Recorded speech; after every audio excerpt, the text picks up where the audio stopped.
श्रीमन्नारायण नारायण नारायण श्रीमन्नारायण नारायण नारायण श्रीमन्नारायण नारायण नारायण श्रीमन्नारायण नारायण श्रीमन्नारायण नारायण नारायण नारायण श्रीमन्नारायण नारायण नारायण श्रीमन्नारायण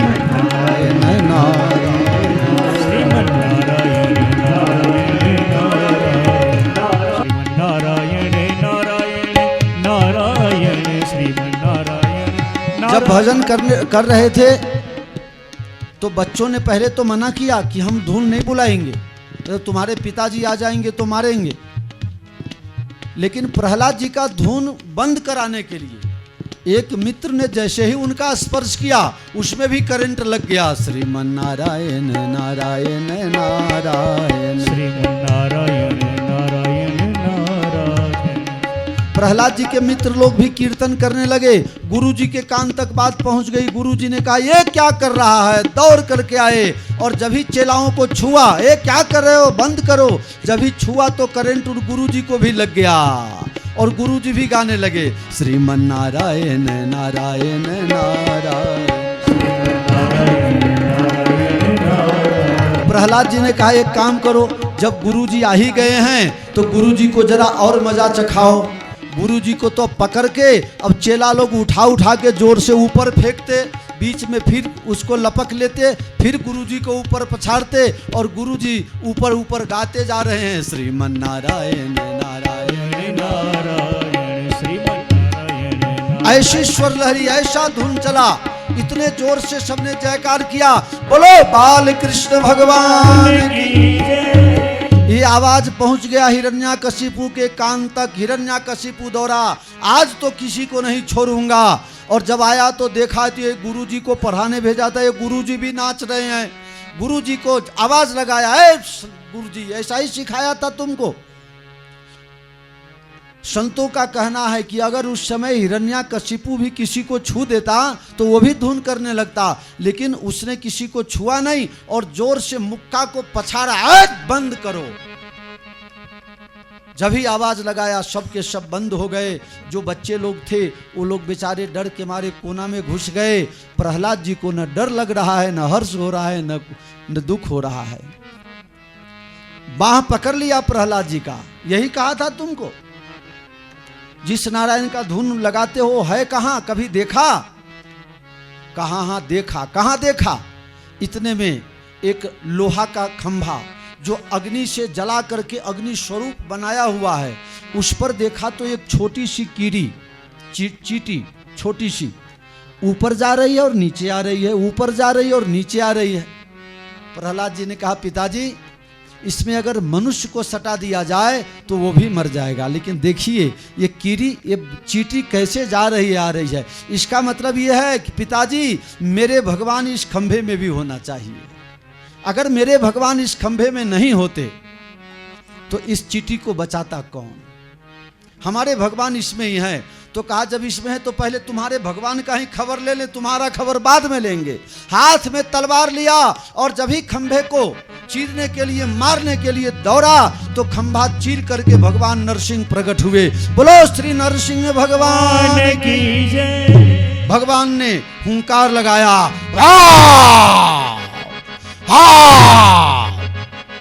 जोर जोर से भगवान ने अपना हाथ फैला करके और आवाज लगाना शुरू किया और सीधे दौड़ करके गए, लपक करके और हिरण्याकशिपु को पकड़ करके और उसको जोर से उठा करके पठाड़ा। और भगवान बहुत गुस्से में हैं और आवाज लगा रहे हैं, हिरण्याकशिपु के छाती पर पैर रख दिया और जोर से हल्ला कर रहे हैं, भगवान का मुंह लाल हो गया है। भगवान एकदम क्रोध में, वेग में, कुछ भी दिखाई नहीं दे रहा है। हिरण्याकशिपु ने कहा तुम मुझे पैर के नीचे दबा सकते हो, तुम तलवार से काट सकते हो, लेकिन तुम मुझे मार नहीं सकते। हिरण्याकशिपु कह रहा है भगवान को तुम मुझे मार नहीं सकते। बोले क्यों? तुम्हें क्यों नहीं मार सकता हूं?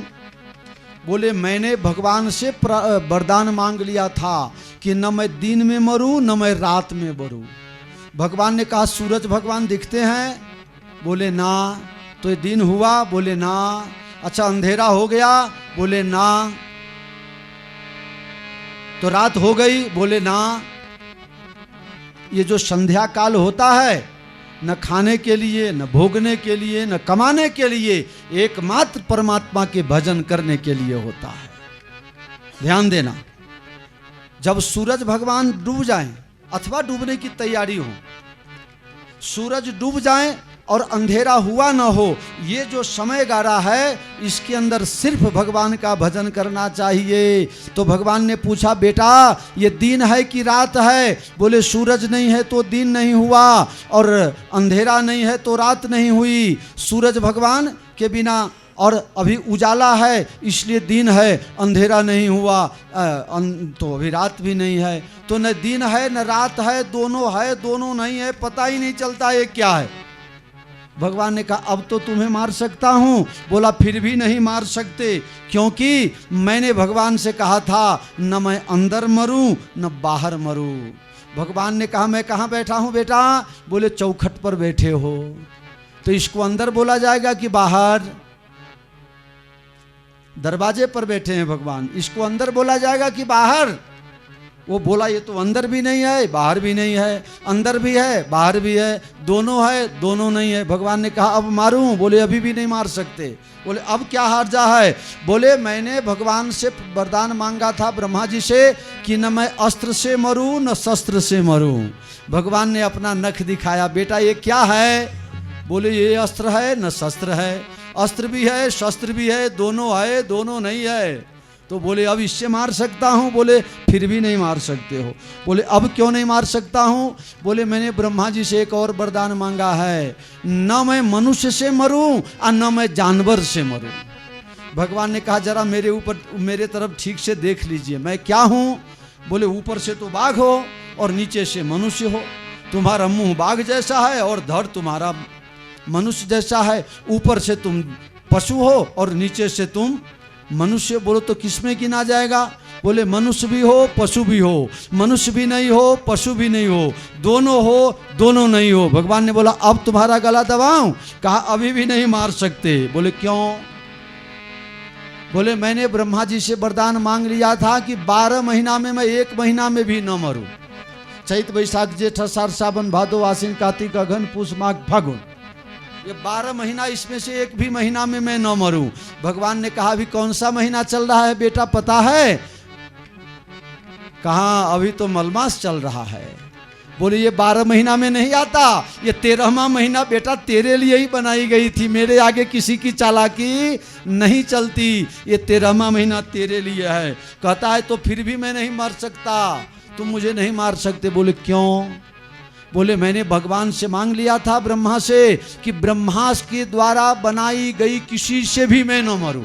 भगवान ने कहा ब्रह्मा मुझे नहीं बनाता, ब्रह्मा को मैं बनाता हूँ, मैं ब्रह्मा से नहीं बना हूँ। अपने जंघा पर हिरण्याकशिपु को लेकर के भगवान ने अपने नख से उसके हृदय को विदीर्ण करके और पेट से अतरी निकाल के और अपने गला में हार पहन लिया और भगवान का गुस्सा अभी भी शांत नहीं हुआ है। अभी भी भगवान गुस्सा में है। अब इतने गुस्सा में हैं भगवान के आगे कोई नहीं जा सकता। और हम आप जब छोटी सी गुस्सा करते हैं तो घर में नुकसान होता है। ये पूरे ब्रह्मांड के मालिक ने गुस्सा किया हुआ है, कुछ भी नहीं बचेगा। देवताओं ने कहा नारद जी तुम ही भजन करते हो और जो भजन करता है वो भगवान को ज़्यादा प्यारा होता है, तो तुम ही कुछ करो। नारद जी गए बीना बजाते बजाते श्रीमन नारायण करते करते। भगवान ने कहा नारद नारद तो भागे सो भागे सीधे सीध समुद्र। लक्ष्मी जी के पांव पकड़े, मैया अब तुम ही बचा सकती हो। कितना भी बड़ा पुरुष बलवान हो, कितना भी गुस्सा वाला हो, लेकिन घर पर आ जाएगा तो गाय बनना ही बनना है। हाँ, एक भाई नौकरी गया हुआ था, नौकरी से 5:30-6 बजे घर आया। अभी ठंडी का मौसम, अंधेरा भी नहीं हुआ था, लेकिन सूर्यास्त होने की तैयारी। अब उसके घर का बच्चा बड़ा नखराला था, तो वो बच्चा ने किसी ने लाइट चालू कर दी। बच्चा ने लाइट चालू कर दी, अब ये नौकरी से आ गया, हट लाइट चालू कर दिया, देखता नहीं है, पता नहीं चलता है, हम बिल भर के मर गए, जो नौकरी करता है उसको पता चलता है, हैं किसने लाइट चालू की, आज नहीं छोड़ूंगा। जोर जोर से हल्ला मचा रहा था। उसकी घरवाली अंदर रोटी बना रही थी, हाथ में बेलन लेकर के बाहर आई। क्यों हल्ला मचाए हुए हो, किसने लाइट चालू कर दी? घरवाली ने कही मैंने की। हाँ कोई बात नहीं, अंधेरा हुआ तो करना ही पड़ता है, अंधेरा हुए तो करना ही पड़ता है, अच्छा किया कर दिया। तो तू इतना हल्ला क्यों मचाए हुए थे? जब पता था कि वहां पूछ सीधी रखनी है तो फिर वहां क्यों टेढ़ी किए? तो सबने सोचा ये लक्ष्मी जी शायद मदद करें, लक्ष्मी मैया प्रभु का आज रूप देखा नहीं जा रहा है, क्या करें? लक्ष्मी जी का चलिए मैं अभी देख लेती हूँ। लक्ष्मी जी आई, भगवान को कहने लगी ये कौन सा रूप बना रखे हो? भगवान ने कहा अभी खा जाऊंगा तुम्हें। ए लक्ष्मी जी भागी सो भागी, एक पैर यहां दूसरा पैर वहीं रुका, क्षीर समुद्र में जाकर के। अरे बाप रे बाप, ऐसा गुस्सा तो कभी नहीं देखा था, ये तो आज तो बड़े। नारद जी ने कहा देखो गाय कितनी भी मारकनी होए लेकिन अपने बच्चे से तो प्यार करती है। भगवान के आगे प्रहलाद जी को भेज दो। भगवान के आगे प्रहलाद जी को भेज दिया। प्रहलाद जी को देखते ही भगवान ने अपने जीभ से भगवान उनके शरीर को चाटने लगे। जब गाय या कोई भी पशु बच्चा देती है तो इसके बाद वो घूम जाती है और अपने बच्चे को चाटने लगती है, और चाटते चाटते उसके शरीर का सारा गंदगी समाप्त करके और फिर उसको सुख बना। इसलिए भगवान का नाम है भक्त वत्सल। भगवान का गुस्सा प्रहलाद को चाटने लगे, यानी प्रेम करने लगे, यानी कि उससे प्रेम लाड करने लगे, और लाड करते करते धीरे धीरे धीरे धीरे भगवान का गुस्सा शांत हुआ। प्रहलाद जी को गोदी में बैठाए, बेटा क्या चाहिए? भगवान आपके मिलने के बाद कुछ लेना बाकी नहीं रहता है, लेकिन मेरे पिताजी ने आपका बहुत अपमान किया, आपका बहुत बड़ा अपराध किया, हमारे पिताजी को सदगति हो जाए, यही हमें वरदान दीजिए। बेटा ऐसा होना चाहिए कि बाप भले राक्षस हो लेकिन वो राक्षस से भी भगवान का प्यारा अपने बाप को बना देवे, वो संतान संतान होता है। भगवान ने कहा प्रहलाद जी, जिसके वंश में तुम्हारे जैसे भक्त पैदा हों उसके बाप दादा नरक में थोड़े जाते हैं, उनको तो मैंने कब की सदगति प्रदान कर रखी है। प्रहलाद जी को आशीर्वाद देकर के भगवान चले गए। प्रहलाद जी ये प्रहलाद चरित्र हुआ। फिर आगे उनके वंश का वर्णन आता है। कहा है कि दुख में सुमिरन सब करे, सुख में करे न कोई, जो सुख में सुमिरन करे तो दुख काहे को होई। मतलब ये जब विपत्ति आती है तब हम भगवान को याद करते हैं, और जब संपत्ति आ जाती है तो उसकी व्यवस्था सोचते हैं कि हमारे से ज़्यादा दिमाग किसी को है ही नहीं, ये कर लेंगे वो कर लेंगे, ये कर लेंगे वो कर लेंगे। और जब विपत्ति आती है तो सारी बुद्धि निकल जाती है, सारी बुद्धि विपरीत हो जाती है।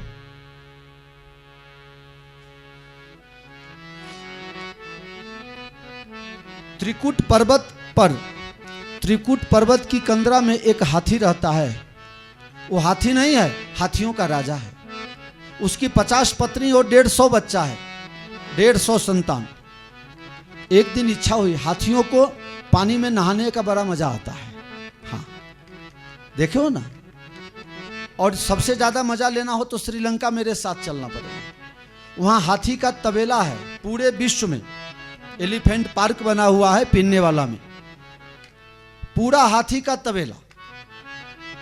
वहां जब हाथी निकलता है तो पुलिस वाले दोनों तरफ खड़े हो जाते हैं, उसको रास्ता दे देते हैं। और हाथी तालाब में जाता है, वहां स्नान करता है, सूंड में पानी लेकर के एक दूसरे के ऊपर डालता है, आनंद करता है।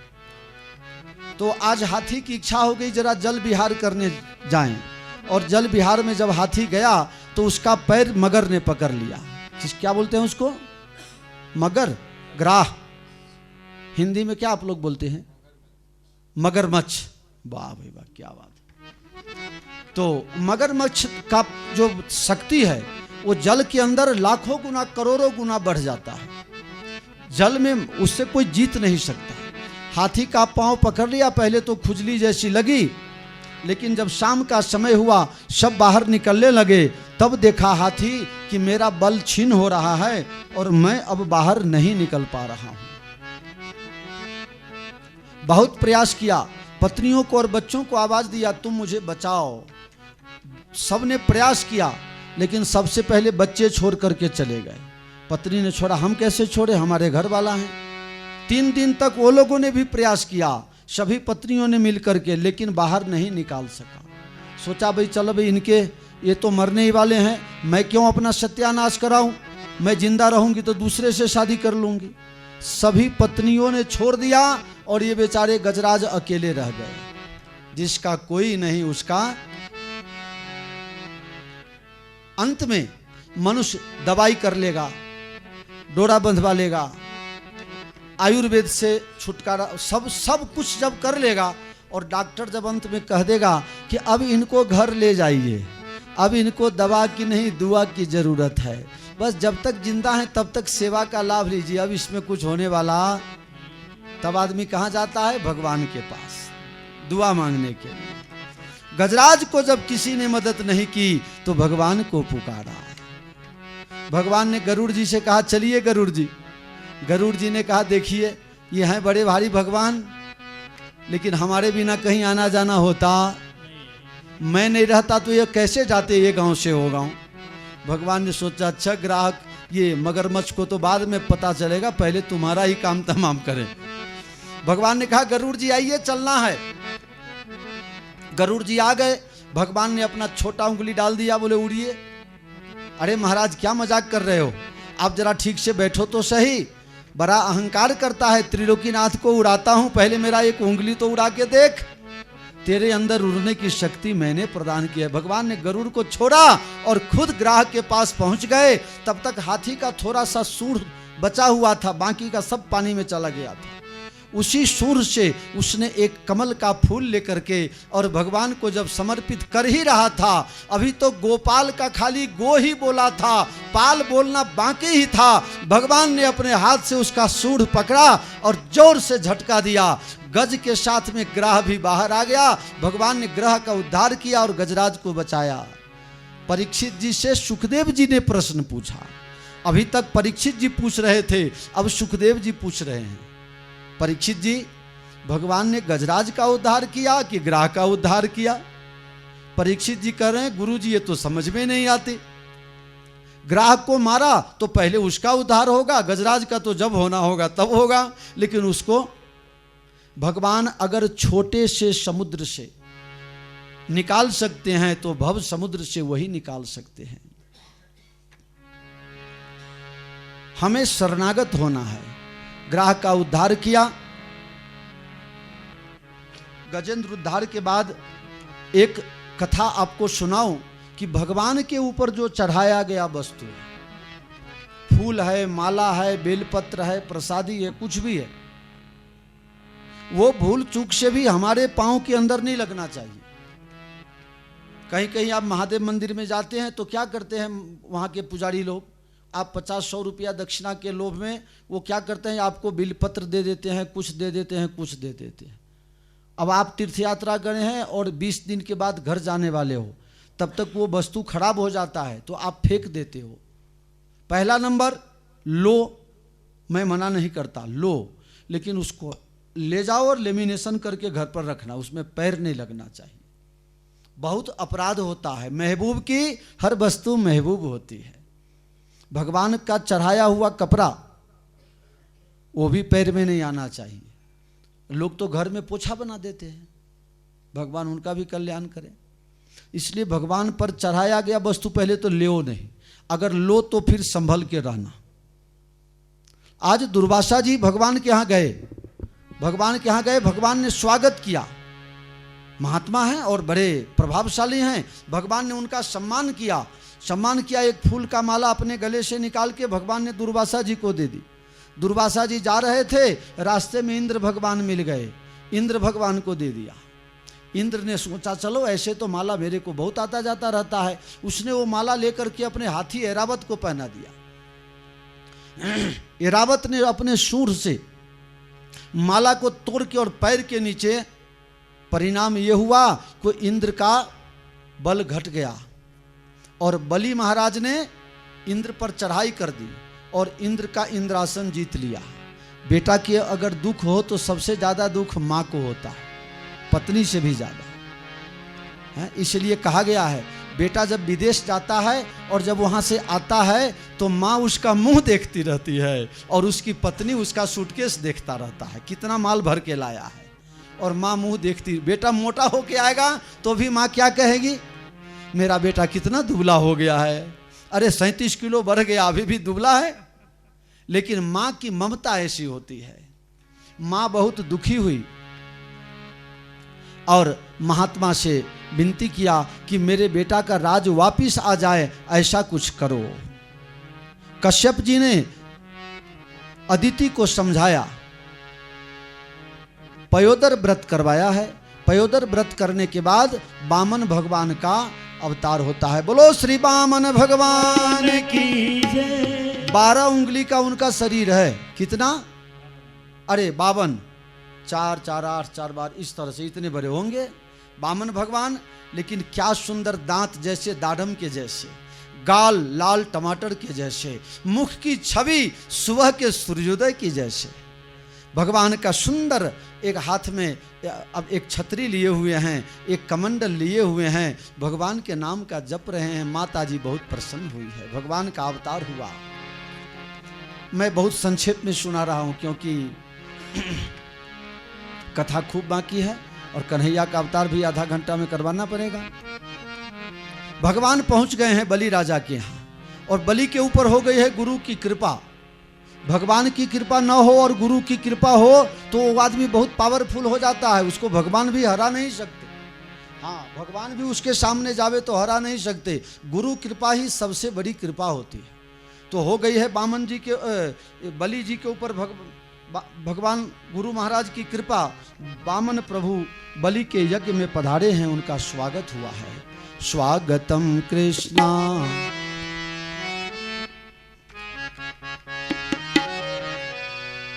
सुस्वागतम कृष्णा, स्वागतम कृष्ण सुस्वागतम कृष्ण, स्वागतम सुस्वागतम शरणागतम कृष्णा, स्वागतम सुस्वागतम शरणागतम कृष्ण, स्वागतम कृष्णा सुस्वागतम कृष्णा, स्वागतम कृष्ण सुस्वागतम कृष्ण।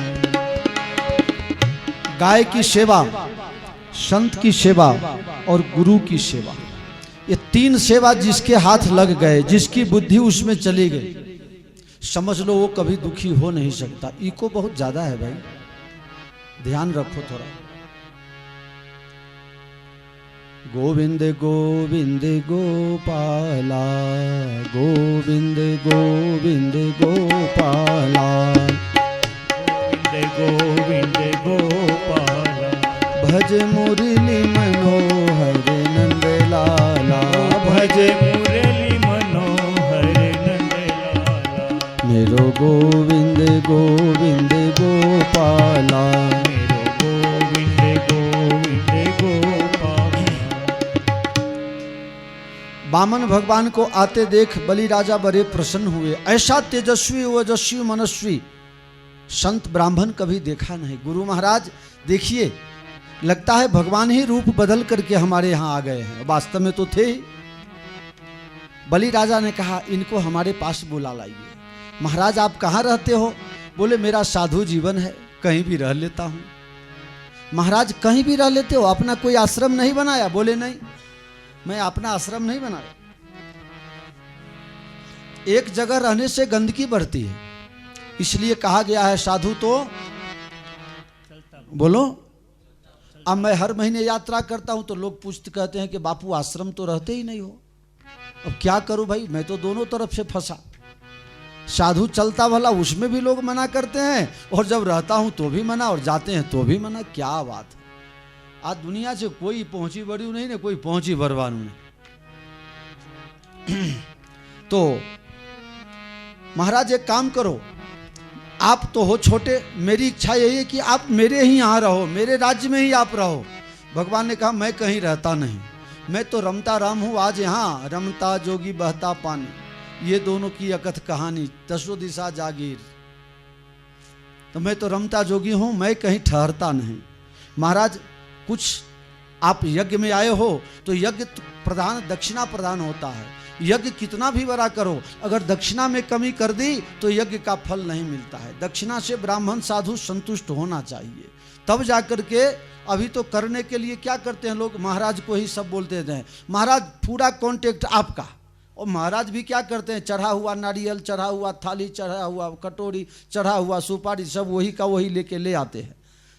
दोनों अंधा गुरु बहिर चेला, दोनों नरक में ठेलम ठेल। हाँ, दोनों का ठिकाना नहीं पड़ता है, न ऐसे गुरु का कल्याण न ऐसे चेला का कल्याण। बोलो रामचंद्र भगवान की जय। तो महाराज आप बहुत अच्छे दिखते हो, आप मेरे यहाँ ही रहो। बामन जी ने कहा मैं कहीं रहता नहीं। महाराज रह जाओ, क्या हर्जा है, आपको देख करके मुझे बड़ा आनंद आ रहा है। महाराज एक काम करो, ऐसे नहीं रह रहे हो ना, तो चलो मैं तुम्हारी शादी करवा दूं। शादी करवा दोगे, बड़ी अच्छी बात है, शादी करवा दोगे ये तो अच्छी बात है। तो सबसे पहले ये बताओ, शादी करवा दोगे तो शादी के बाद फिर बच्चे भी होंगे? बोले हाँ वो तो होंगे, बाल गोपाल। बोले वो कितने होंगे? बोले वो तो पता नहीं, 2 भी होंगे, 4 भी होंगे, कितने हो सकते हैं? कहा वो ठीक है महाराज, शादी करवा दोगे तो फिर संपत्ति चाहिए परिवार चलाने के लिए, फिर बच्चा होगा तो पढ़ने के लिए फिर खर्चा बढ़ जाएगा। राजा ने कहा महाराज आपको 2, 4, 5 गांव दे दूंगा, बच्चों को पढ़ने की व्यवस्था सब कुछ करवा दूंगा, आप एक बार हाँ तो बोलो। महाराज ने कहा तुमने बात अच्छी करी, शादी करवा दोगे, बच्चे हो जाएंगे, बच्चे के पढ़ाने की भी व्यवस्था तुम कर दोगे। अच्छा एक बात बोलो, 3, 4, 5 बच्चे होंगे, कहीं एक मर जाएंगे तो रोएगा कौन? कहा महाराज बेटा आपका मरेगा तो आप ही रोओगे, जिसका मरेगा वही रोएगा, बाकी को तो जो जाते हैं वो तो दूर से ही हाय हाय करके चले जाते हैं, उनको तो रोना होता नहीं है। बेटा बामन भगवान ने कहा जब अंत में रोना ही है तो फिर मेरे को शादी नहीं करनी। अरे महाराज जैसे तैसे मनाया था और फिर आपने मना कर दिया, कुछ भी मांग लो, थोड़ा बहुत कुछ मांग लो। कहा भाई ऐसे मैं लेता नहीं हूँ, लेकिन तुम कह रहे हो तो एक काम करो, मेरे पाँव से 3 कदम भूमि हमें दान में दे दो। भूमि दान का बहुत महत्व है, तो 3 कदम भूमि हमको तुम दान में दे दो। महाराज बलि के पास मांग रहे हो, मांगना भी नहीं आता, शरीर की लंबाई भी छोटी है और बुद्धि भी उसी प्रकार छोटी ही लगती है। जरा मांगते तो ठीक ठाक मांग लेते, मुझे भी लगता कि किसी ने मांगा है। भगवान ने कहा यही 3 दे दो तो काफी है, मुझे तो शंका हो रही है। कहा रे शंका क्यों, चलो आप पक्का रजिस्ट्री करा लो। पक्का रजिस्ट्री क्या होता है मालूम है? संकल्प करना। जब संकल्प करने लगे बलि राजा तो गुरु महाराज को पता चला कि ये तो मेरे चेले का सब कुछ ले लेगा। गुरु महाराज ने कहा शुक्राचार्य जी ने कि चेला ये ठग लगता है, छली लगता है, वो टेढ़ी टांग वाला काला काला लगता है, सावधान रहना इससे। कहा अब तो जो होना होगा सो होगा, अगर सब ले भी लेंगे तो कौन लेगा? त्रिलोकीनाथ भी मेरे पास लेके गया, और अगर मार भी देगा तो कौन किसके हाथ से मरे? भगवान के हाथ से। इसलिए जो संकल्प हो जाता है वो पक्का रजिस्ट्री माना जाता है। पहले के जमाना में था रघुकुल रीत सदा चली आई प्राण जाए पर, सुने हो ना आप लोग? रघुकुल रीत सदा चली आई अप्राण जाए बर बचन न जाए। सुबह सुबह में ब्रश करते करते पति पत्नी में झगड़ा हो गया, सुबह में 5:30 बजे दोनों झगड़ पड़े। अब वो पहले से ही झगड़ाऊ थी, लेकिन आज वो पुरुष, उसका भी दिमाग जरा चढ़ा हुआ था। उसने कहा 24 घंटे का मोहलत देता हूं, आज 5:30 बजे और कल सुबह 5:30 बजे, अगर तू सुधरी नहीं तो देखा बगल में एक पागल जा रहा था, पागल, इसी पागल के साथ तुम्हारी शादी करके भगा दूंगा। पागल के साथ। वो पागल को तो पक्का पता था कि ये तो सुधरने वाली है नहीं। सुबह में आ गया 5:30 बजे दूसरे दिन और यही गाने लगा, सेठ अरे रघुकुल रीत सदा चली आई अप्राण जाए बर बचन न जाई। बोलो सेठ, कल क्या प्रतिज्ञा किया था? हैं? लेकिन हुआ ऐसा कि रात में ये दोनों की समझौता हो गई। रात में दोनों की समझौता हो गई तो सुबह में सेठ बोल रहा है, ये रघुकुल नहीं, ये तो मेरा कुल है, प्राण तेरा जाएगा, वचन मेरा जाएगा, भाग यहां से। पति पत्नी का झगड़ा बीच में कभी पड़ना नहीं चाहिए। सुबह सुबह का बादल दिखेगा लेकिन बरसे न भी बरसे कोई निश्चित नहीं होता है।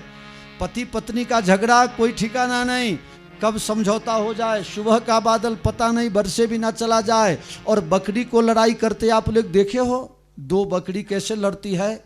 दोनों पैर ऊंचा करके लड़ने जाएगी, देखे हो ना? कभी किसी का सींग टूटा, किसी के माथे से खून निकला, लड़ने का लिए दोनों ऊंचा दोनों पैर उठाकर लड़ाई करेगा, और जब मिलेगा तो लगेगा दोनों मौसेरी बहन मिल रही है।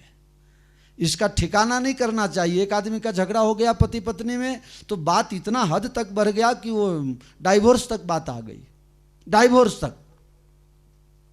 कोर्ट में केस चल रहा था, अब एक दो मुद्दत में निकाला जाने वाला था। अब गांव एक, और उस गांव में एक ही बस आती थी, उस गांव में एक ही, सुबह में जावे और शाम में आवे। तो सुबह में पति पत्नी कोर्ट जाना हो तो बस तो एक ही थी, दूसरा कुछ साधन था नहीं।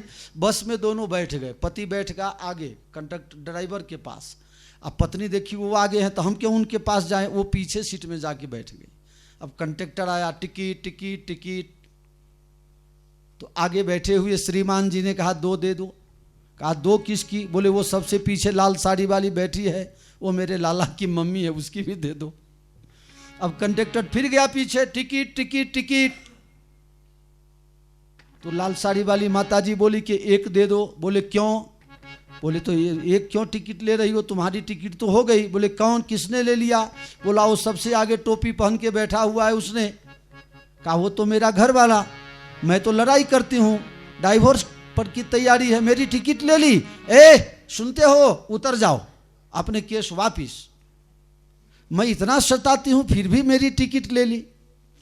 आप लोगों को झगड़ा लड़ाई होवे तो आप लोग मूवी देखने की टिकट ले लेना, हाँ समझौता हो जाएगा। इन दोनों का ठिकाना नहीं होता है, कब लड़ाई होवे कब झगड़ा हो जावे। जय राम जी की।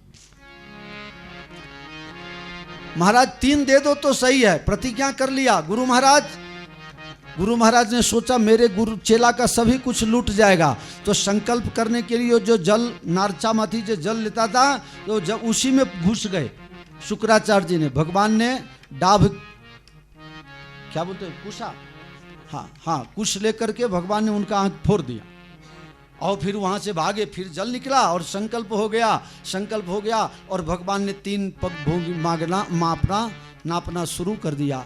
एक ही पैर में सब कुछ मांग लिया, पृथ्वी पर कुछ बाकी ही नहीं रखा। और भगवान का एक पैर यहाँ और दूसरा पैर चला गया ब्रह्मा जी के पास।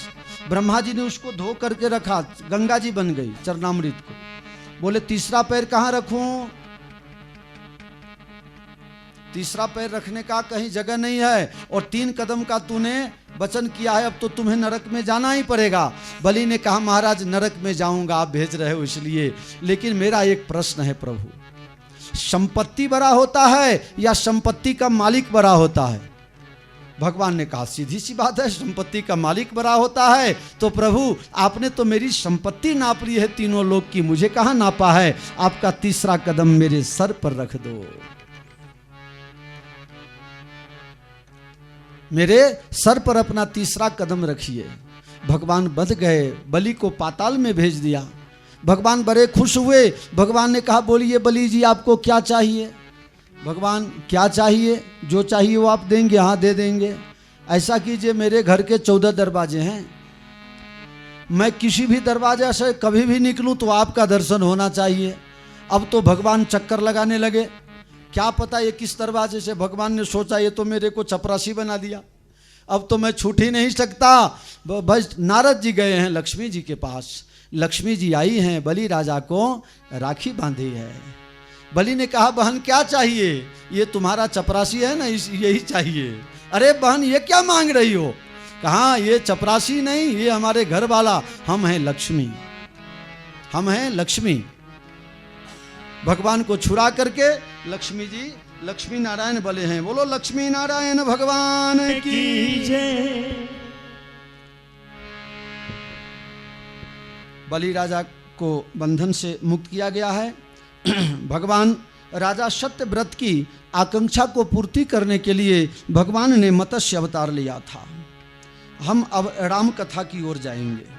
नारायण के ब्रह्मा, ब्रह्मा के मारीची, मारीची के कश्यप, कश्यप से सूर्य, सूर्य के बेटा का नाम वैवस्वत मनु, उनका पुत्र प्रद्युम्न, प्रद्युम्न से सड़याती, सड़याती से के बाद हुए हैं नाम नभग, नभग से नाभाग, नाभाग से अम्बरीश, अम्बरीश और दुर्वासा की कथा आप सब जानते हैं। उन्होंने एकादशी की थी, पारना द्वादशी में कर लेना पड़ता है, कुछ समय के बाद त्रयोदशी लगता था। उन्होंने भगवान का चरणामृत लेके पारना कर लिया। दुर्वासा जी गुस्से हो गए और जब श्राप देने लगे तो भगवान ने सुदर्शन चक्र छोड़ दिया। दुर्वासा जी मारे मारे फिर रहे थे।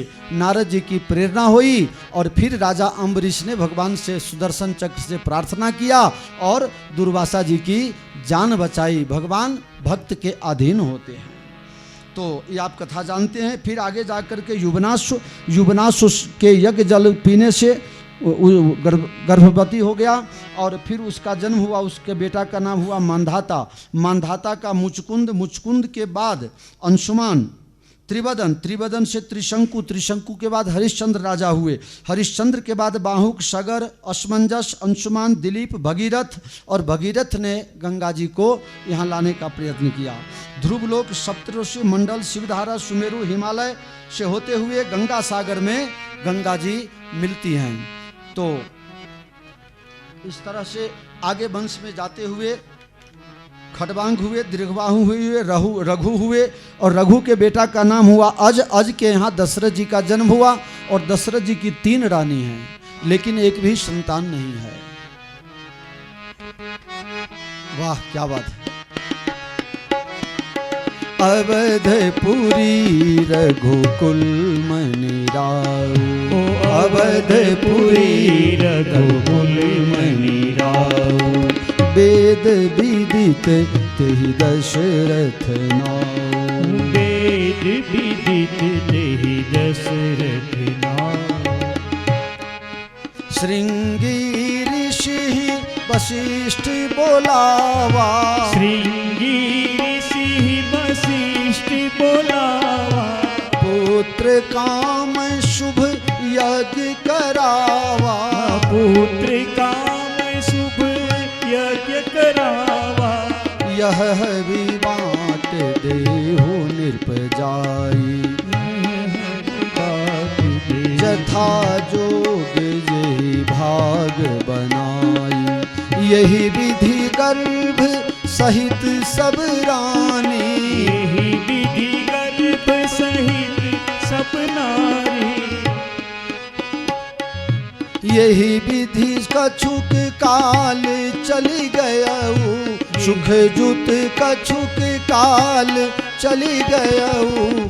जही प्रभु प्रगट सो अवसर भयऊ, जही प्रभु प्रगट सो अवसर भयऊ। जोग लगन ग्रहवार तिथि सकल भय अनुकूल, लगन ग्रहवार तिथि सकल भय अनुकूल। चरयरु अचर हर्ष दुत राम जन्म सुख मूल, राम जन्म सुख मूल। नवमी तिथि मधुमास पुनीता, नवमी तिथि मधुमास पुनीता, नवमी तिथि मधुमास पुनीता। शुक्ल पक्ष अभिजित हरि प्रीता, मध्य दिवस अति शीत न घामा। पावन काल लोक विश्राम, पावन काल लोक विश्रामा। बोलो राजा रामचंद्र भगवान की जय। दशरथ जी ने अपने सुख और दुख दोनों बात गुरु जी से बताई। आजकल लोग संत के पास जाते हैं तो सिर्फ दुख सुनाते हैं, सुख कोई सुनाता नहीं। मेरे पास मिलकत कितनी है वो छुपाते हैं और दुख जो है उसमें बढ़ा करके बोलते हैं ताकि जल्दी कृपा हो जाए। वशिष्ठ जी के आश्रम में पधारे हैं दशरथ जी। महाराज आपके कृपा से फलाना फलाना फलाना सब सुख मेरे पास है, लेकिन एक छोटा सा दुख है। घर तो दिया लेकिन घर का दिया न दिया। राजन, पुत्र की मोह में आए हो, पुत्र मिल जाए, सुपुत्र हो जाए तो कोई बात नहीं, लेकिन पुत्र कुपुत्र हो जाता है तो घर को शमशान बनाता है। मनुष्य अपना उद्धार खुद भजन करके करना चाहिए, बेटा किसी का उद्धार करता नहीं है। अच्छा पके वो भगवान की कृपा, बाकी कोई निश्चित नहीं। आज दुनिया में बाप परेशान है बेटा से और देश परेशान है नेता से। हाँ, खुला में कह देता हूँ, बाप परेशान बेटा से और देश परेशान नेता से। नया नया नया नया सब परेशानी का घर। श्रृंगी ऋषि को बुलाया गया, सरजू नदी के किनारे मनोरमा तीर्थ। अयोध्या से जब आप छपैया जाओ तो बीच में जगह आता है, वहां पर 1 साल तक पुत्र कामेष्टि यज्ञ चला। मखौरा धाम कभी जाओ तो दर्शन करने जाना। हाँ हाँ, यज्ञ नारायण भगवान प्रकट हुए, भविष्यान की प्रसादी दी। 50% कौशल्या को, 25% कैकेयी को, 25% को 2 टुकड़ा करके कौशल्या और कैकेयी के द्वारा सुमित्रा को दिया गया। ऐसी एक कथा है, पुराणों में कथा है कि जब कैकेयी को 25% दिया तो कैकेयी नाराज हो गई, वो प्रसादी खा नहीं रही थी। इतने में एक चील पक्षी जा रहा था, वो ले लिया और पुत्र की कामना से अंजना मैया महेंद्र पर्वत पर तपस्या कर रही थी। उनके हाथ में वायुदेव ने मदद करके उस चोंच से प्रसादी लेके अंजना मैया के गोद में हाथ में दे दिया, कर कमलों में, और वो प्रसाद समझ करके माता जी खा गई। उसी प्रसाद से हनुमान जी का जन्म हुआ।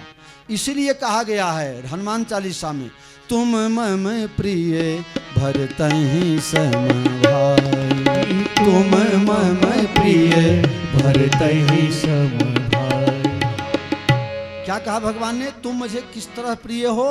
भरत के जैसे प्रिय हो। क्यों? क्योंकि जो खीर वो 25% कैकेयी के हाथ में था, नाराज हो गई। वो बहुत मानिती थी, हमको कम क्यों दिया? तो देर लगाई, इसलिए वो चील ले गया। तो उसी से हनुमान जी का जन्म हुआ, उसी से भरत जी का जन्म हुआ। इसलिए भगवान ने कहा, तुम मम प्रिय भरतहि सम भाई।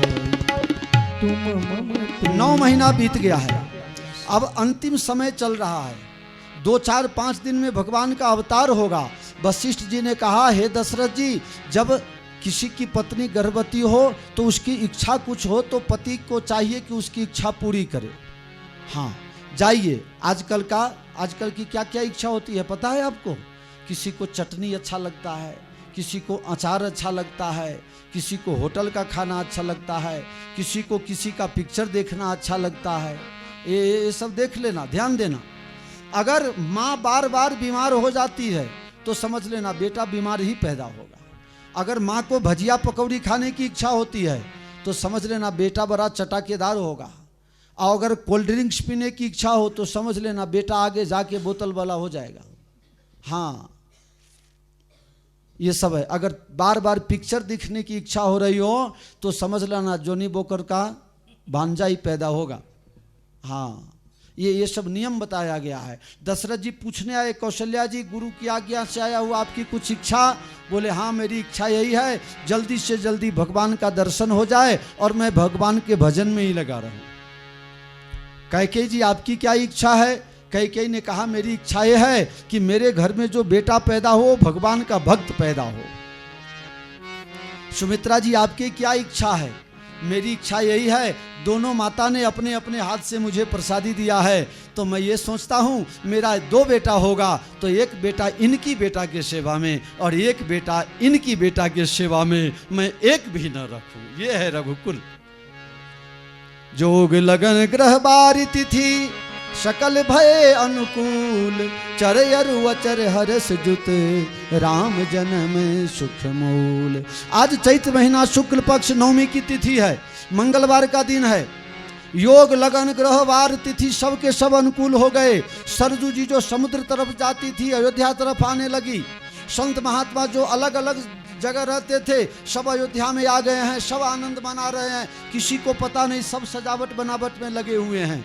दिन का ठीक 12 बजे भय प्रगट कृपाला दीन दयाला कौशल्या हितकारी हर्षित महतारी मुनि मनहारी अद्भुत रूप विचारे।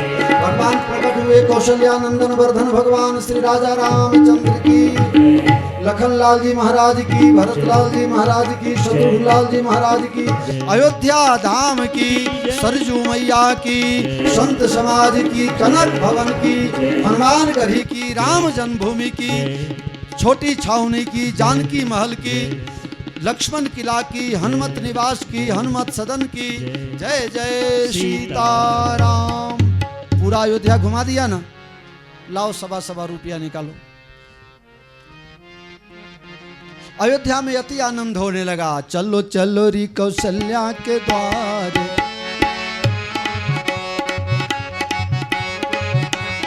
जन्मे राम लला। चलो चलो रे कौशल्या के द्वार, जन्मे राम लला। आओ गौरी बधैया हजार, जन्मे राम लला। आओ गौरी बधैया हजार, जन्मे राम लला। राम लला पलने में झूले, राम लला पलने में झूले। जो भी देखे वो शुद्ध बुद्ध भूले, जो भी देखे वो शुद्ध बुद्ध भूले। होवे मंगल चार, जन्मे राम लला। होवे मंगल चार, जन्मे राम लला। जब मुस्काए चारों भैया, जब मुस्काए चारों भैया। तीनों मैया लेत बलैया, तीनों मैया लेती बलैया। बार बार बलिहार, जन्मे राम लला। बार बार बलिहार, जन्मे राम लला। कोई लुटावे अनधन सोनमा, कोई लुटावे अनधन सोना। कोई लुटावे गलाहार, जन्मे राम लला। कोई लुटावे गलिहार, जन्मे राजा लुटावे अनधन सोनमा, राजा लुटावे अनधन सोना। रानी लुटावे गलाहार, जन्मे राम लला। रानी लुटावे गलिहार, जन्मे राम लला। बोलो राजा रामचंद्र भगवान की। भगवान का प्राकट हुआ। सूर्य भगवान भी दर्शन करने के लिए आए हैं, देवता लोग दर्शन करने के लिए आए हैं। अनेक प्रकार की बधाई गाई गई है। भगवान पर बहुत प्रकार का न्योछावर चढ़ाया गया है। अति आनंद अवध में हो रहा है। माताएं बहनें सब दर्शन करने जाती हैं। भगवान थोड़े बड़े हुए, भगवान का नामकरण हुआ, भगवान का यज्ञोपवीत संस्कार हुआ। गुरु के आश्रम में पढ़ने के लिए गए, पढ़ लिख करके भगवान आए। विश्वामित्र जी आए हैं यज्ञ रक्षा के लिए भगवान को बुलाने के लिए। राजा राम लक्ष्मण दो, राजा कह रहे हैं नहीं दूंगा। राघव को मैं न दूंगा, मुनिनाथ मरते मरते, मुनिनाथ मरते मरते। राघव को मैं न दूंगा, मुनिनाथ मरते मरते। मेरे प्राण ना रहेंगे ये दान करते करते। मेरे प्राण ना रहेंगे। विश्वामित्र जी आग बबूला हुए हैं, अयोध्या को श्राप देने जाते थे। इसी समय में वशिष्ठ जी का आगमन हुआ। राजा को समझाया और राजा ने पुत्र दान में दे दिया है। तारकासुबाहु मारीच को परास्त करके भगवान ने विश्वामित्र की यज्ञ की रक्षा की, अहल्या का उद्धार किया। जनकपुर में गए, शिव धनुष को तोड़ा और जानकी के साथ विवाहोत्सव हुआ।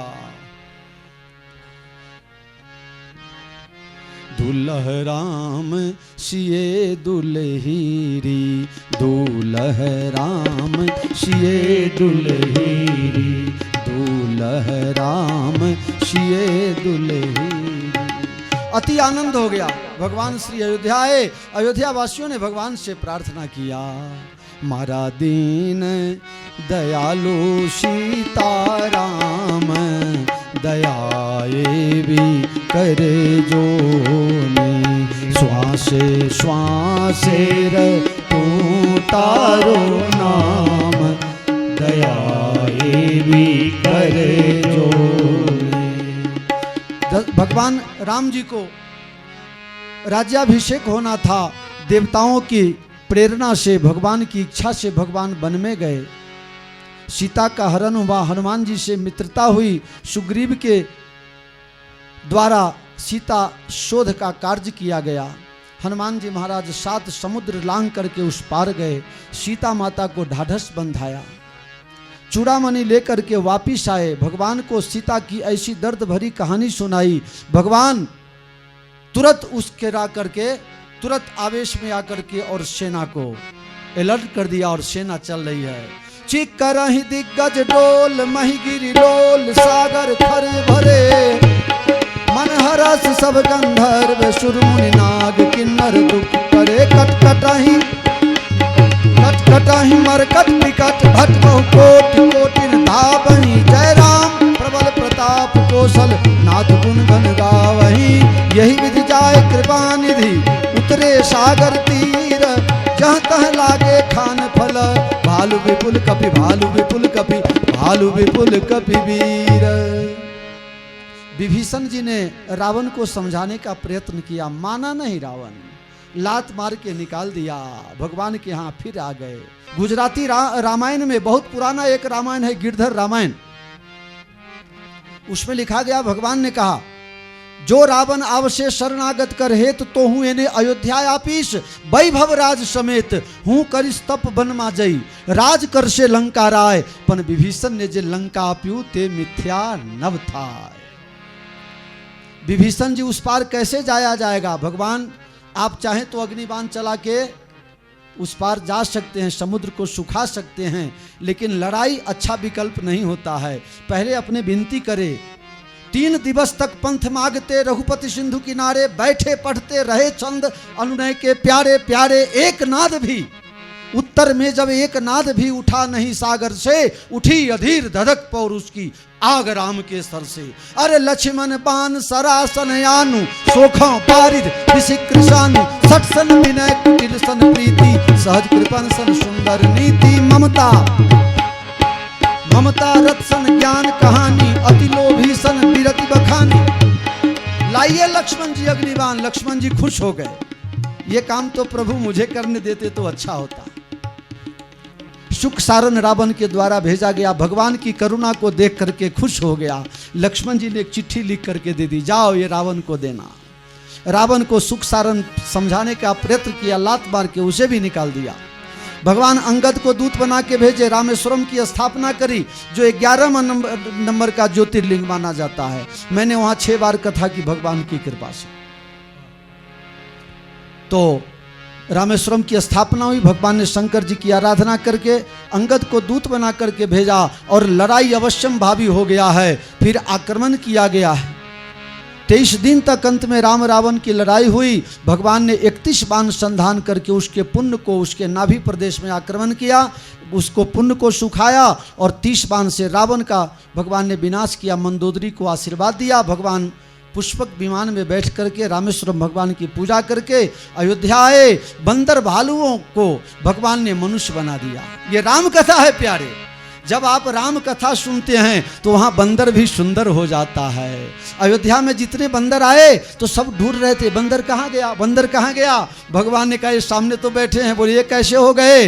बोले ये राम कथा, सरजू जी का स्नान और हनुमानगढ़ी के दर्शन का प्रताप है। धरे मनोहर मनुज शरीरा, मनुष्य शरीर में सब हो गए, भगवान की कृपा हो गई। राम कथा मनुष्य बनाने का काम करती है, कृष्ण कथा प्रेम बांटने का और उद्धार करने का काम करती है। भगवान ने सरलता बताया, और कृष्ण भगवान ने कहा अब कलयुग आ रहा है मेरे बाद, तो मेरे प्यारे आप सावधान रखना। ध्यान तो धरना भगवान का, लेकिन पूछ का भी ध्यान रखना। ये हुआ। फिर भगवान के बाद में लव कुश और इस तरह से भगवान का वंश आगे। अब चंद्र वंश की कथा आपको सुनाता हूँ। नारायण के ब्रह्मा, ब्रह्मा के अत्रि, अत्रि के चंद्रमा, चंद्रमा के बुध और बुध के पुरूरवा हुए। पुरूरवा के वंश में आगे जा करके सत्यवती उनकी बेटी हुई, गाधी बेटा हुआ। सत्यवती की शादी हो गई ऋचिक के साथ। अब सत्यवती की विदाई हो गई तो माता बहुत नाराज रहने लगी, दुखी होने लगी, मेरा बेटा नहीं है। दामाद बड़े डॉक्टर थे। दामाद ने 2 पुड़िया दवाई बनाई, एक सास के लिए एक बहू के लिए, कि दोनों को एक एक बेटा होगा। लेकिन वो अदली बदली हो गया, सास वाली बहू खाली और बहू वाली सास खाली। इसलिए उनके यहाँ विश्वामित्र जी का जन्म हुआ और एक के यहाँ जमदग्नि का जन्म हुआ। जमदग्नि के घर परशुराम जी महाराज ने अवतार लिया। बोलो परशुराम जी महाराज की जय। तो इस तरह परशुराम जी महाराज ने 21 बार आतताई नालायक क्षत्रियों का नाश किया। जमदग्नि के कामधेनु सहस्रार्जुन लेना चाहते थे, परशुराम जी ने नहीं दिया, तो सहस्रार्जुन ने उनका वध कर दिया। फिर परशुराम जी ने उनका वध किया, उनके बेटा ने फिर जमदग्नि को मार दिया। परशुराम जी 21 बार क्षत्रियों का नाश में। विश्वामित्र भी इतने क्रोधी थे, उन्होंने वशिष्ठ जी के 100 पुत्रों को मार दिया था। उनके 100 पीढ़ी के बाद नहुष हुए, नहुष के 6 पुत्र हुए, यति, ययाति, संजाति, अयाति, बियति और कृति। ययाति राजा की शादी शुक्राचार्य की बेटी देवयानी से हुई। आप कहोगे ये क्षत्रिय और ये ब्राह्मण शादी कैसे हुई? देवयानी और शर्मिष्ठा दोनों सहेली है। अब दोनों जंगल में गई, स्नान किया और शर्मिष्ठा ने, देवयानी ने शर्मिष्ठा का कपड़ा पहन लिया, उसने धक्का लगा दिया, कुआं में गिर गई देवयानी ब्राह्मणी। राजा वहां से निकल रहे थे, हाथ पकड़ के बाहर निकाला, बोला जब तुमने मेरा हाथ पकड़ ही लिया है तो अब मैं दूसरे का हाथ क्यों पकड़ूं, तुम्हारे साथ शादी करूं। उनके शादी हो गई, लेकिन कुआं में धक्का मार दिया था, इसलिए शर्मिष्ठा को दासी बना करके उनके साथ भेजा गया, दासी बना के। लेकिन राजा जानते थे ये कोई सामान्य नहीं है। फिर गांधर्व विधि से चुपचाप उनसे भी शादी कर ली। दोनों से 3-3 बेटा हुआ। कुछ दिनों के बाद देवयानी को पता चला तो अपने पिता के पास गए। पिता कौन? शुक्राचार्य। शुक्राचार्य जी को कहा देखिए आपके दामाद बड़े नालायक हो गए हैं, इस तरह से चुपचाप शादी कर ली और मेरे से ज़्यादा उसी को मानते हैं। अब कभी कभी क्या लोग आवेश में बड़ा बुरा कदम उठा लेते हैं, परिणाम जान के तब कदम उठाना चाहिए। अब हुआ ऐसा कि उन्होंने श्राप दे दिया कि जाओ तुम बुढ़ा हो जाओगे। राजा ने कहा बुढ़ा होने का तो श्राप दे दिया, ये तो बात ठीक है, लेकिन इसका परिणाम आपके बेटी को क्या अच्छा आएगा। तो तेरे 6 बेटा, जो बेटा तुमको जवानी देगा तो बेटा से जवानी तुम पैसा ले लो, क्या बोलते हैं उसको, उधार, हाँ उधार ले लो। 1000 वर्ष तक अपने बेटा के द्वारा दिए गए जवानी से उन्होंने भोग भोगा। लेकिन एक दिन उनको ख्याल आया कि 1000 से मैं बरस से मैं भोग रहा हूं, लेकिन भोग से कभी तृप्ति किसी को आती नहीं है। मन में विचार किया मैं भजन कम करूंगा और ये तो बहुत पाप का काम है, मैं बेटा का जवानी लेके अपने, तो उसके माँ के साथ उसका समागम का दोष लगेगा, मैं बहुत बड़ा पाप का काम कर रहा हूँ। बेटा को बुलाया, जवानी वापस दे दिया और उसी बेटा को गद्दी पर बैठा दिया, राजगद्दी पर बैठा दिया। इस दुनिया में लगता है कि हम भोग भोगते हैं, लेकिन वास्तविक में बात यह है कि भोग हमें भोगता है। जैसे आप अग्नि कुंड में घी की आहुति देते जाएंगे तो क्या वो ज्वाला उठना, अग्नि शांत होगा कि और बढ़ेगा। इसलिए मन को मारना है। मन मतवाला हाथी है, तो बुद्धि रूपी अंकुश से मन रूपी मतवाला हाथी को वश में किया जा सकता है।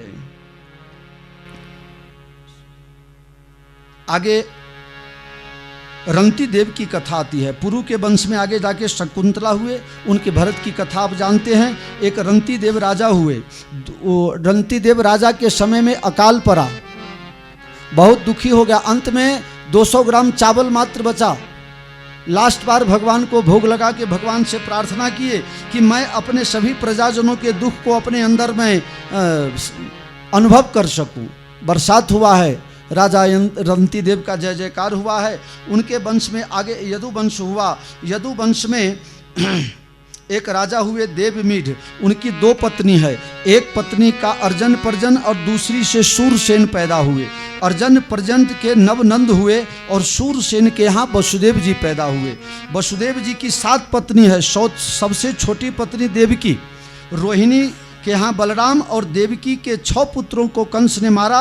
7वां बलराम जी रोहिणी के यहाँ चले गए और 8वां श्री कृष्ण मथुरा में जन्मे, गोकुल में पालना झूले, वृंदावन में लीला की, कंस को संहार किया, द्वारकाधीश बने, अनेकों विवाह किए, कौरव पांडव का युद्ध कराया, उद्धव को उपदेश दे करके धाम में चले गए। परीक्षित, कृष्ण जी की कथा पूरी हो गई। बोलो कृष्ण कन्हैया लाल की। परीक्षित जी उदास हो गए, गुरु महाराज कृष्ण की कथा हो गई? बोले हाँ अभी सुना तो दी। बोले आपने और कथा विस्तार से सुनाई और कृष्ण कथा में बड़ी कंजूसी कर दी महाराज, इससे काम नहीं चलेगा। हमारे पांडव, हमारे पिता, हमारे पूर्वज, हमारे दादा के पास क्या था? दुख के अलावा कुछ भी नहीं, लेकिन एक ही मूड़ी भगवान श्री कृष्ण के नाम का आश्रय, उन्हीं के कृपा से आज आप हमें प्राप्त हुए हैं।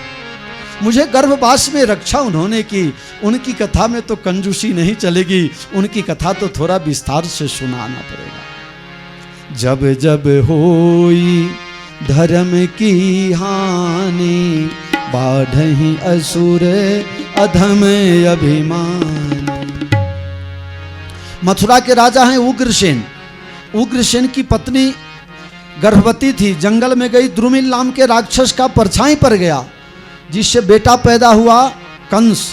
उसका जन्माक्षर देखने के बाद पंडित जी ने कहा कि ये बेटा अपने पुत्र का बेटा अपने बाप का घातक होगा। तो वसुदेव जी ने सोचा हमें प्रयास करना चाहिए। कंस, आकाशवाणी तूने भी सुनी, मैंने भी सुनी, लेकिन आकाशवाणी ने तो 8वें गर्भ से बताया है, तो तू 7 को क्यों मारना चाहता है? बहन को क्यों मारना चाहता है? इतना बड़ा पाप तुम नहीं करो। कंस मान गया। एक काम कीजिए श्रीमान जी, आप दोनों जेल में रहिए। एक बेटा हुआ, 2 हुआ, 3 हुआ, 4 हुआ, 5 हुआ, 6 हुआ। भगवान ने बलराम जी से कहा, बलराम जी कौन है? शेषनाग है। भगवान ने कहा तो पिछले बार आप लक्ष्मण जी बन के आए थे, इस बार क्या बन के आइएगा? बलराम जी ने कहा इस बार कुछ बन के नहीं जाना है, तुम्हारे पीछे पीछे चले, इतनी सेवा की, और जब डांट दो तो चुप हो जाने पड़े। सब मनमानी तेरी चली, मेरी तो कुछ चली ही नहीं, मैं नहीं आना। अच्छा अगर आना ही पड़े तो कैसे आओगे? मुझे ले तो जाना है, कैसे आओगे? जब ले जाना हो तो बड़ा भैया बना के ले जाओ, कोई बात नहीं, बड़ा भैया। जब सेवा करना होगा तो मना करोगे तो कहे कन्हैया तुम्हें पता नहीं चलेगा, चुप। तो फिर कन्हैया बेचारे चुपचाप हो जाते, क्योंकि बड़े भैया हैं। तो जो लक्ष्मण थे वही अभी बलराम बन के आए। 8वां गर्भ, जो 7वां नंबर का गर्भ है, देवताओं ने विचार किया कि रोहिणी माता ने बहुत बलिदान दिया है, तो इस गर्भ को बलराम जी को भेज दिए हैं, बलराम जी को भेज दिए हैं रोहिणी के पास। अब 8वां नंबर में भगवान आए हैं। जब बेटा अच्छा पैदा होने वाला होता है तो माँ के मुंह का तेज बढ़ जाता है और माँ खुश रहने लगती है, प्रसन्न चित्त रहने लगती है। देवकी खुश रह रही है, प्रसन्न रह रही है। जेल में अंधेरा में ही प्रकाश पुंज फैल रहा है। आज भादो का महीना है, कृष्ण पक्ष है, अष्टमी की तिथि है, रात के 12 बजने की तैयारी है और देवकी भगवान से प्रार्थना कर रही है। और इधर वसुदेव जी माला जप रहे हैं, अभी तक तो आया नहीं, कब आएगा? अभी तक तो आया नहीं, कब आएगा? भय प्रगट गोपाला परम दयाला, जसुमति के हितकारी। भय प्रगट कृपाला परम दयाला, जसुमति के हितकारी। जेल के अंदर एक प्रकाश पुंज फैल गया। शंख चक्र पद्म धारण किए हुए चतुर्भुज नारायण भगवान प्रकट हो गए। भगवान श्री कृष्ण प्रकट हो गए हैं। बोलो कृष्ण कन्हैया लाल की जय, देवकी नंदन भगवान की जय, वसुदेव नंदन भगवान की जय। आवे छे हो ए आवे छे रे, आवे छे मारो वालो गोकुल मां। आवे छे, आवे छे रे, आवे छे मारो वालो गोकुल मां। आवे छे जेल खाना मां जन्म लईने, जेल खाना मां जन्म लईने। सीधो गोकुल मां सीधावे छे, मारो वालो गोकुल मां। आवे छे, आवे छे रे, आवे छे मारो वालो गोकुल मां। आवे छे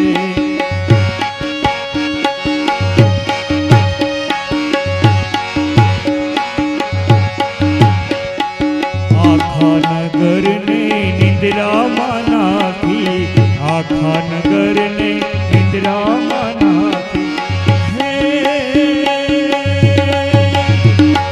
तारा ते कंसना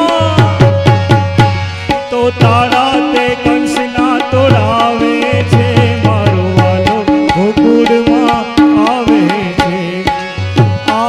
છે રે આવે છે મારો વાલો ગોકુળમાં આવે છે હે નંદ ઘેરા નંદ भयो જય કનૈયા લાલ કે ये कल होगा। હે આવે છે રે આવે છે મારો વાલો ગોકુળમાં આવે છે હે ઝરમર મેહુલિયો વરસે ઝરમર મેહુલિયો વરસે હે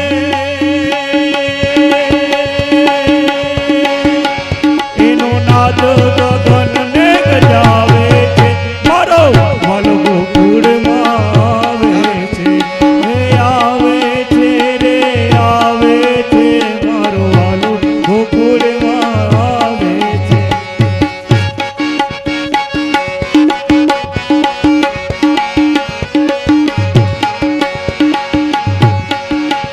હે પાવન કરવા શ્રી જમનાજીના પાણી પાવન કરવા શ્રી જમનાજીના પાણી હે શ્રી કૃષ્ણ ચરણ લંબાવે છે મારો વાલો ગોકુળમાં આવે છે રે આવે છે મારો વાલો ગોકુળમાં આવે છે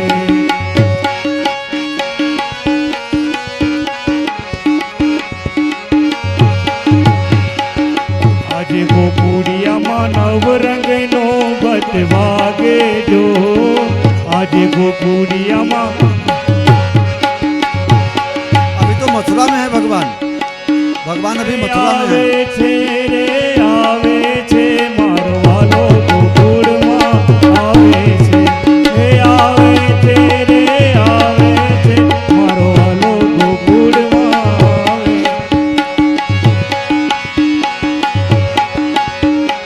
ગોવિંદના નાથને आज रात में भगवान का जन्म हुआ है। अभी नंद महोत्सव कल होगा, तो आप लोग कल नाचेंगे गाएंगे।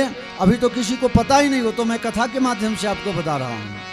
भगवान जेल में पैदा हुए, जन्मे, और वसुदेव जी से कहा कि आप हमें गोकुल गांव छोड़ आइए।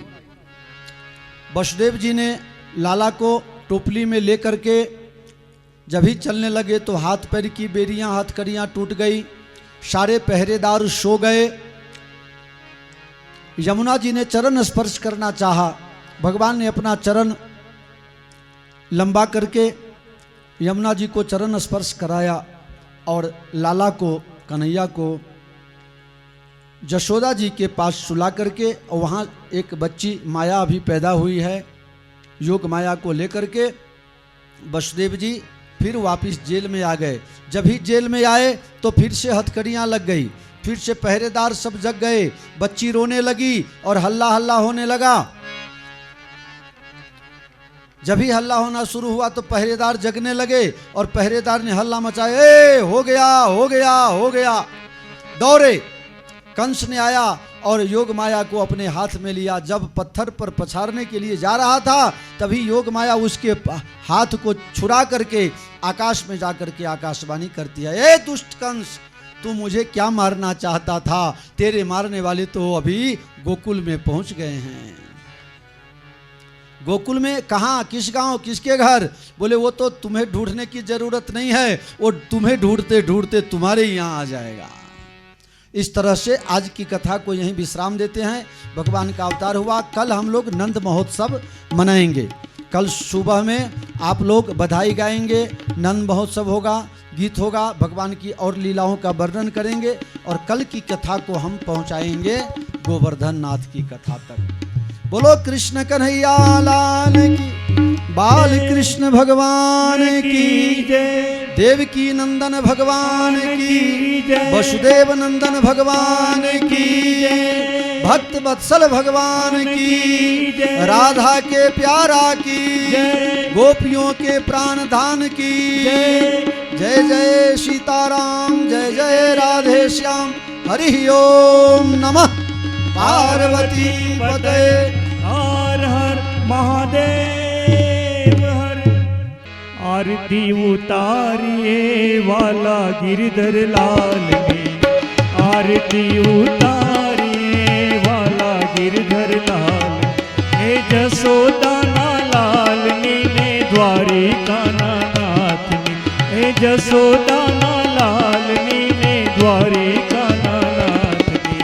आरती उतारिए वाला गिरधर लाल, आरती उतारिए वाला गिरधर लाल। प्रगटावी ज्योत ए माथा ओत प्रोत हूँ, प्रगटावी ज्योत ए माथा ओत प्रोत हूँ। मनडू जंखे छे वाला मारा तारा नाम ने, मारू मनडू जंखे छे वाला मारा तारा नाम ने। हमें आरती उतारिए वाला गिरधर लाल ने, हमें आरती उतारिए वाला गिरधर लाल ने। ए जसोदाना लाल ने द्वारिका नाथ ने, जसोदाना लाल ने द्वारिका नाथ ने। हमें आरती उतारिए वाला गिरधर लाल ने। आरती उतारी मारा अंतर ने ठारूं, आरती उतारी मारा अंतर ने ठारूं। दासी रे बनी ने हूँ तो रहूं तारा नाम ने, ए दासी रे बनी ने हूँ तो रहूं तारा नाम ने। हमें आरती उतारिए वाला गिरधर लाल ने, हमें आरती उतारिए वाला गिरधर लाल ने। जसोदाना लाल ने द्वारिका नाथ ने, ए जसोदाना लाल ने द्वारिका नाथ ने। कर्पूर गौरम करुणावतारम। 10 दिशाओं में सभी भगवान की आरती उतारिए, सभी तरफ घूम के आरती उतारिए।